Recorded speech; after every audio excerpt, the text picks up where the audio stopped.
A morte de Jesus não foi apenas a execução de mais um homem pelas mãos do Império Romano. Em Jerusalém, aquele momento provocou uma onda de choque que atravessou tanto o povo comum quanto os líderes religiosos e até mesmo as autoridades políticas. Logo após a crucificação, a cidade estava mergulhada em uma atmosfera de incerteza. Para os judeus que acompanhavam os acontecimentos, a morte de Jesus foi vista por muitos como a vitória do sistema religioso e político que o condenou. Os líderes do Sinédrio acreditavam ter eliminado uma ameaça à sua autoridade.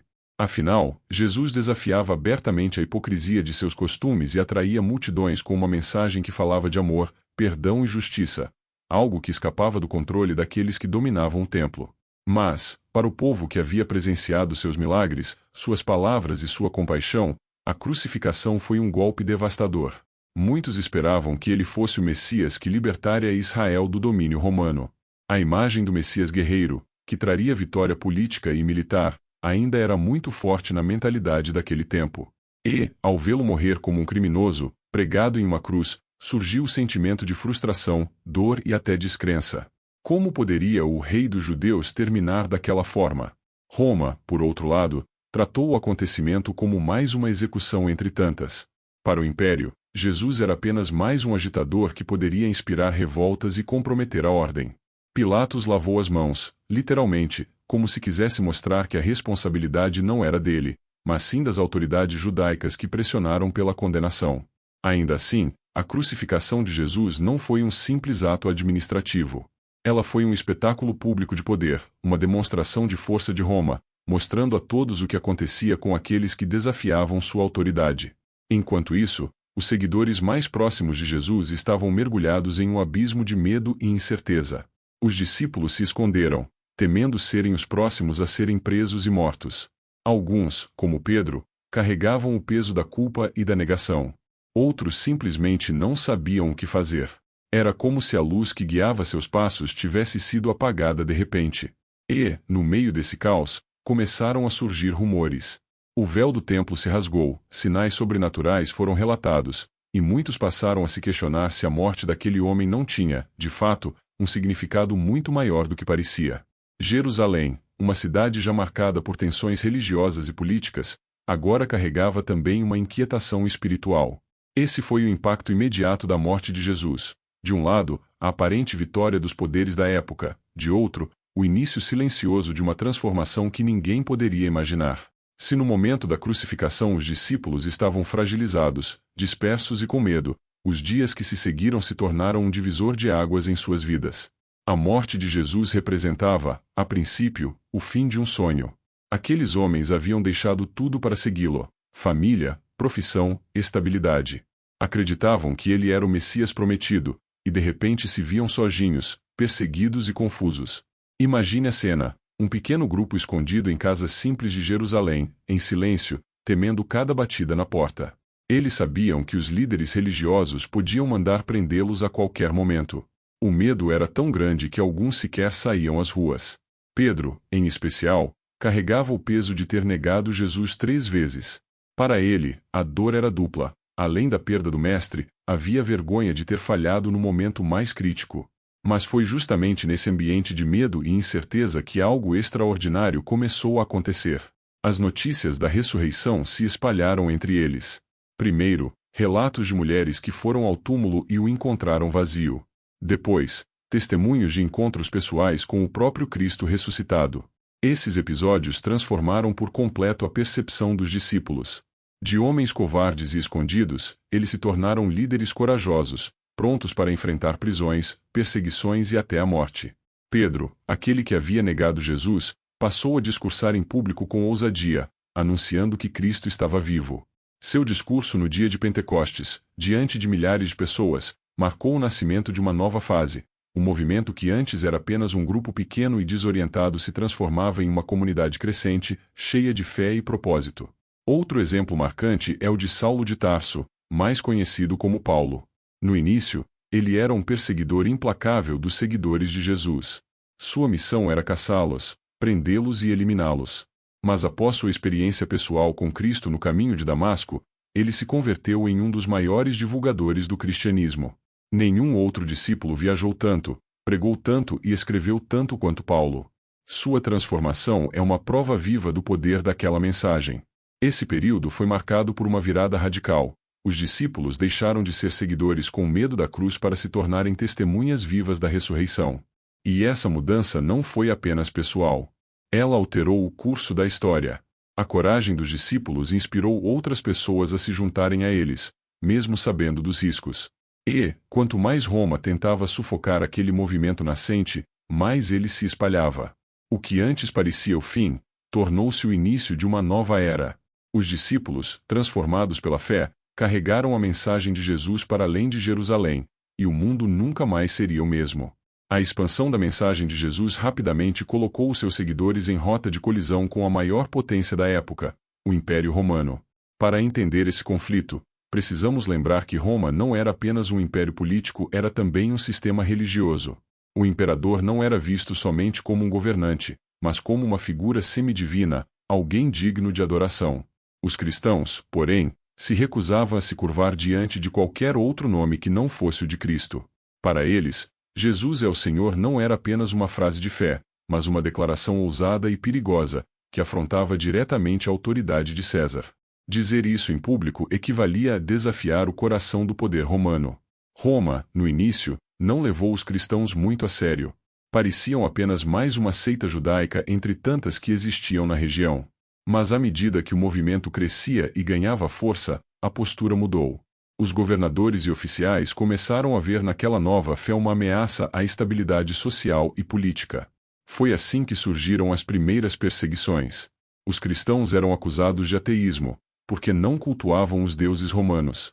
Eram acusados de rebeldia, por não prestar culto ao imperador. E até mesmo de práticas estranhas, já que celebravam a ceia do Senhor, o que para alguns soava como canibalismo, um boato distorcido que se espalhou entre os pagãos. As punições eram brutais. Muitos eram presos, açoitados e executados em praças públicas. Em Roma, nos grandes anfiteatros, cristãos foram lançados às feras, queimados vivos ou crucificados, servindo de espetáculo para as multidões. O Coliseu se tornou palco de um dos capítulos mais sombrios dessa história, onde o sangue de homens, mulheres e até crianças testemunhava sua fé diante do mundo. Mas havia algo que Roma não conseguia compreender. Quanto mais perseguia, mais o movimento crescia. Os mártires não eram esquecidos. Pelo contrário, suas histórias inspiravam ainda mais seguidores. Para os cristãos, morrer pelo nome de Jesus não era derrota, era vitória. Era a certeza de estar unido ao próprio Cristo, que também havia enfrentado a cruz. Esse choque direto entre um império fundado na força e no medo, e uma fé sustentada pelo amor e pela esperança, foi um dos maiores paradoxos da história. Roma tinha legiões, espadas e tribunais. Os cristãos tinham apenas a palavra, a fé e a coragem de viver, e morrer, por aquilo em que acreditavam. E, pouco a pouco, o império mais poderoso da terra começou a perceber que não estava apenas diante de um grupo religioso passageiro. Estava diante de uma força que nem a morte conseguia calar. Após o choque da crucificação e o fogo da perseguição, veio o inesperado. A mensagem de Jesus não apenas sobreviveu, ela começou a se espalhar como uma chama incontrolável. Jerusalém foi o ponto de partida, mas o destino daquela fé não era ficar restrito às ruas estreitas da Cidade Santa. Era alcançar o mundo. Tudo começou com os próprios discípulos. Movidos pela convicção da ressurreição, eles não podiam mais se calar. Pedro e João pregavam no templo, mesmo sob o risco de prisão. Tiago liderava a comunidade em Jerusalém, que crescia a cada dia. Mas foi com Paulo que essa expansão ganhou dimensões jamais imaginadas. Paulo percorreu quilômetros e quilômetros, viajando por terra e mar, enfrentando perigos, naufrágios, fome, prisões e perseguições. Passou por cidades importantes do mundo antigo: Antioquia, Éfeso, Corinto, Filipos, Tessalônica e Roma. Em cada uma delas, pregava em sinagogas, mas também falava aos gentios, pessoas que nunca tinham ouvido falar do Deus de Israel. Pela primeira vez, o cristianismo se apresentava como uma fé universal, acessível a todos, e não apenas a um povo específico. Antioquia, por exemplo, foi o primeiro lugar onde os seguidores de Jesus foram chamados de cristãos. Era uma cidade cosmopolita, cheia de comércio e diversidade cultural. Lá, a mensagem encontrou terreno fértil para se expandir e se consolidar como algo muito maior do que uma seita judaica. Em Corinto, uma cidade marcada pela riqueza, pelo comércio e também pela imoralidade, Paulo estabeleceu uma comunidade forte, escrevendo cartas que até hoje ecoam como pilares da fé cristã. Em Éfeso, centro cultural e religioso, o cristianismo confrontou práticas pagãs profundamente enraizadas, como o culto à deusa Ártemis. E em Roma, o coração do império, o evangelho encontrou tanto resistência quanto espaço para florescer. Era impensável, naquele tempo, que uma fé nascida na periferia do império pudesse chegar até a capital e ganhar seguidores até entre soldados e oficiais. Mas foi o que aconteceu. Esse processo de expansão não foi fácil. Cada cidade representava um novo desafio, uma nova cultura a ser compreendida, uma nova resistência a ser enfrentada. Mas também era uma oportunidade. As estradas romanas, os portos movimentados e o grego como língua comum facilitaram a comunicação e o deslocamento, tornando possível que a mensagem chegasse a distâncias inimagináveis em tão pouco tempo. E junto com a expansão, vieram os escritos. As cartas de Paulo, de Pedro, de João e outros líderes começaram a circular entre as comunidades, transmitindo orientações, ensinamentos e esperança. Esses escritos, reunidos com o tempo, dariam origem ao que hoje conhecemos como Novo Testamento. Ou seja, enquanto Roma erguia colunas de pedra, os cristãos estavam erguendo colunas de fé que atravessariam os séculos. O cristianismo não era mais um pequeno grupo escondido em Jerusalém. Agora ele estava presente em cidades inteiras, em casas simples, em comunidades vibrantes que cresciam mesmo debaixo da sombra da perseguição. Uma mensagem que havia nascido em uma cruz, no anonimato de um condenado, agora se espalhava pelos quatro cantos do império mais poderoso do mundo. Era impossível ignorar, a fé em Jesus estava se tornando uma força global. A morte de Jesus, seguida pela propagação de sua mensagem, não foi apenas um evento religioso. Foi um marco que redesenhou o curso da história humana. O impacto atravessou séculos, transformou impérios, moldou culturas e deu origem a um sistema de valores que ainda hoje influencia milhões de pessoas ao redor do planeta. No mundo antigo, a ideia de que todos os homens eram iguais diante de Deus era revolucionária. Roma era um império construído em cima de desigualdades gritantes. Patrícios e plebeus, senhores e escravos, homens e mulheres, cada um tinha o seu lugar fixo e inquestionável na sociedade. O cristianismo, porém, trouxe um princípio novo e desafiador. Diante de Cristo, não havia distinção. Escravo ou livre, judeu ou grego, homem ou mulher, todos eram chamados a uma mesma dignidade espiritual. Esse valor aparentemente simples começou a corroer lentamente as bases de um sistema de poder baseado na opressão. A noção de perdão, compaixão, amor ao próximo e sacrifício pelo outro não era natural para a lógica brutal da antiguidade. E, no entanto, esses valores atravessaram gerações, infiltrando-se nas leis, na filosofia, na ética e até na política. Com o tempo, o que começou como um movimento perseguido acabou por conquistar o próprio Império Romano. No século IV, o imperador Constantino legalizou o cristianismo, e pouco tempo depois, ele se tornaria a religião oficial do império. O que antes era motivo de chacota e perseguição agora era símbolo de poder e unidade. Isso, por si só, mostra a força transformadora da mensagem de Jesus. Ela foi capaz de dobrar o império mais poderoso da Terra. Mas as consequências não ficaram restritas à política ou à religião institucional. Ao longo da história, o cristianismo inspirou obras de arte, música, literatura, movimentos sociais e até revoluções. A ideia de cuidar dos pobres, de valorizar a vida, de promover a justiça social, todas essas sementes foram plantadas naquele momento histórico, quando um homem morreu em uma cruz e seus seguidores decidiram que sua mensagem não poderia ser enterrada junto com ele. É claro que, com o passar dos séculos, a fé cristã também foi usada de maneiras distorcidas, em guerras, divisões e abusos de poder. Mas, mesmo em meio às sombras, a essência da mensagem de Jesus continuou brilhando, a esperança de um mundo mais justo, mais humano e mais próximo de Deus. Hoje, mais de 2000 anos depois, não há como negar, a morte de Jesus não foi o fim de uma história, mas o início de uma nova era. Sua vida, morte e ressurreição se tornaram o centro da maior fé do mundo, que atravessou impérios, perseguições e revoluções tecnológicas, permanecendo viva em cada geração. As consequências são tão vastas que chegam até nós, aqui e agora. Cada vez que falamos em perdão, em dignidade humana, em amor ao próximo, estamos ecoando aquela mesma mensagem.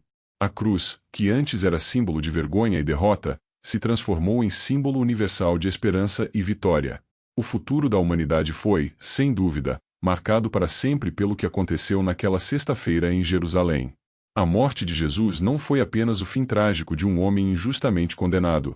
Foi o início de uma revolução silenciosa que atravessou gerações. Jerusalém tremeu diante daquele momento. Os discípulos, antes frágeis e inseguros, se transformaram em líderes corajosos. O Império Romano tentou calar essa voz com prisões, torturas e sangue. Mas, quanto mais perseguia, mais forte a mensagem se tornava.